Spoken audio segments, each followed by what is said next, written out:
এবার কি নিজের রাজ্যের দলের আইপিএল খেলবেন বৈভব সূর্যবংশী? বিহারের মুখ্যমন্ত্রী ও উদ্যোগপতিদের বড় ভাবনা হলো ভাইরাল। বৈভবদের জন্য উঠছে জোর দাবি। সূর্যবংশীদের দাপটে নতুন স্বপ্ন, আইপিএলে চায় বিহারের নিজস্ব দল। ঈশান, বৈভব, সাকিবের সাফল্যে সরগরম দেশ। এবার কি আইপিএলে নিজেদের দল বানাবে বিহার? বিহারের আইপিএল দল নিয়ে মুখ খুললেন মুখ্যমন্ত্রী, আর তাতেই বাড়ছে জল্পনা। বৈভব সূর্যবংশী কি খেলবেন নিজের রাজ্যের জার্সিতে? ইতিমধ্যে উত্তেজনা তুঙ্গে। আইপিএলে কি এবার বিহারের এন্ট্রি হতে চলেছে? বড় স্বপ্ন দেখছেন ক্রিকেট প্রেমীরা। দেখুন, আইপিএল 2026 মরশুমে একের পর এক তরুণ ক্রিকেটারের উত্থান নতুন করে আলোচনায় এনে দিয়েছে ভারতের বিভিন্ন রাজ্যের ক্রিকেট পরিকাঠামোকে। সেই তালিকায় এবার সবচেয়ে বেশি চর্চায় উঠে এসেছে বিহারের নাম। কারণ বৈভব সূর্যবংশী, ঈশান কিষান এবং সাকিব হোসেনের মতো ক্রিকেটাররা দেশের ক্রিকেটে নিজেদের প্রতিভার প্রমাণ দিলেও এখনও পর্যন্ত বিহারের কোনো নিজস্ব আইপিএল দল নেই। আর সেই কারণে এবার নতুন করে জোরালো হয়েছে বিহার থেকে একটি আলাদা আইপিএল ফ্র্যাঞ্চাইজির দাবি। এই বিতর্কে বড় ভূমিকা নিয়েছেন শিল্পপতি অনিল আগরওয়াল।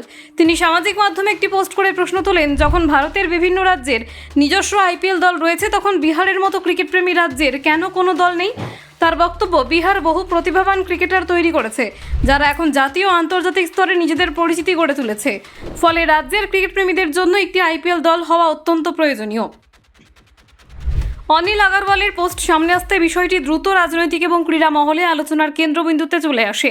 বিশেষ করে বিহারের নতুন মুখ্যমন্ত্রী সম্রাট চৌধুরী প্রকাশ্যে এই প্রস্তাবকে সমর্থন করায় বিষয়টি আরও গুরুত্ব পেয়েছে। তিনি জানিয়েছেন, বিহার সরকার ইতিমধ্যে ক্রিকেট পরিকাঠামো উন্নয়নের জন্য মেসেন মোডে কাজ করছে এবং ভবিষ্যতে এই বিষয়ে ইতিবাচক সিদ্ধান্ত নেওয়ার সম্ভাবনা রয়েছে। মুখ্যমন্ত্রী আরও বলেন, বিহারের ক্রিকেট প্রেম কোনো অংশে দেশের অন্য রাজ্যগুলোর থেকে কম নয়। রাজ্যের তরুণদের মধ্যে ক্রিকেট নিয়ে ব্যাপক আগ্রহ রয়েছে। সেই প্রতিভাকে সঠিকভাবে গড়ে তুলতে হলে আরও উন্নত পরিকাঠামো এবং বড় মঞ্চের প্রয়োজন। একটি আইপিএল দল তৈরি হলে সেই সুযোগ আরও বাড়বে বলে তার মত। শুধু মুখ্যমন্ত্রী নন, বিহারের ক্রীড়ামন্ত্রী শ্রেয়সী সিংহ এই দাবি সমর্থন করেছেন। তিনি বলেন, বিহারের ক্রীড়াপ্রেমীদের দীর্ঘদিনের স্বপ্ন একটি শক্তিশালী ক্রিকেট দল। স্থানীয় ক্রিকেটারদের নিজেদের রাজ্যের হয়ে আইপিএলের মতো বড় মঞ্চে খেলার সুযোগ পাওয়া উচিত বলেও তিনি মনে করেন। শ্রেয়সী সিংহের বক্তব্য অনুযায়ী বর্তমানে দেশের প্রায় প্রত্যেকটা বড় রাজ্যেরই আইপিএল দল রয়েছে। সেখানে বিহারের মতো বিশাল জনসংখ্যার এবং ক্রিকেট পাগল রাজ্যের কোনো প্রতিনিধিত্ব না থাকা অনেকের কাছেই হতাশাজনক। তাই তিনি চান, ভবিষ্যতে বিহারের ক্রিকেটাররা নিজেদের রাজ্যের নাম গর্বের সঙ্গে তুলে ধরুক। এই আলোচনার কেন্দ্রে উঠে এসেছে তরুণ ক্রিকেটার বৈভব সূর্যবংশীর নাম। আইপিএলে তার সাম্প্রতিক পারফরমেন্স ইতিমধ্যেই নজর কেড়েছে ক্রিকেট প্রেমীদের। ফলে অনেকেই এখন কল্পনা করতে শুরু করেছেন, যদি সত্যিই বিহারের নিজস্ব আইপিএল দল তৈরি হয় তাহলে হয়তো একদিন বৈভব নিজের রাজ্যের জার্সিতেই মাঠে নামবেন। একই সঙ্গে ঈশান কিষান এবং সাকিব হোসেনের মতো ক্রিকেটারদের সাফল্য বিহারের দাবিকে আরও শক্তিশালী করেছে। এই ক্রিকেটাররা প্রমাণ করেছেন যে সঠিক সুযোগ পেলে বিহারের প্রতিভারাও দেশের সেরাদের সঙ্গে টক্কর দিতে সক্ষম। তাই রাজ্যের ক্রিকেট প্রেমীরা এখন আরও জোর গলায় নিজেদের দলের দাবি তুলেছেন।